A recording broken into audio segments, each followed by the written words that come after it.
আসারের দিক দিয়ে আমি সবসময় ফার্স্ট। আম্মু এই ভাবি কাঁচা ট্যাঙ্গা দিয়ে গেছে, এটা কি করবা? কি করবে তোর বাপের দিকে? আব্বু এই কাঁচা ট্যাঙ্গা দিয়ে কি করবা? এই তুমি ওই কাঁচা ট্যাঙ্গা দিয়ে আচার বানাও। ঠিক আছে বানাম এখন। ট্যাঙ্গার আচার বানানোর পানে প্রথমে ট্যাঙ্গা হিজাইতে হইবে। প্রায় 20 মিনিটের মতো হয়ে গেছে। আমু দেখো তো ট্যাঙ্গা হেতে নিহি। না পাইলা ডুড়ই হ্যালো। ট্যাঙ্গা ঠান্ডা হয়ে গেছে, এখন ছেলতে হইবে। ভালো মনে পোক্ত হয় না আম্মু। সব ট্যাঙ্গার খোসা ছাড়ানো হয়ে গেছে, এখন আমরা আচার বানানো শুরু করবো। কাঁচা ট্যাঙ্গার আচার বানানোর পানে কড়ের মধ্যে প্রথমে দিতেছি হরুর তেল। হরুর তেল গরম হয়ে গেছে, এখন দেবো কাঁচা ট্যাঙ্গা।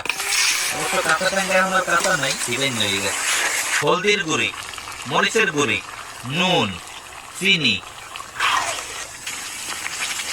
ট্যাঙ্গা কষাইনা হইতে আছে, ট্যাঙ্গা কষাইনা হয়ে গেছে, এখন দেবো টালা মরিচের গুঁড়ি, পাঁচফোড়ন। আম্মু তুমি যে গত বছর ট্যাঙ্গার আচারটা বানাইলা,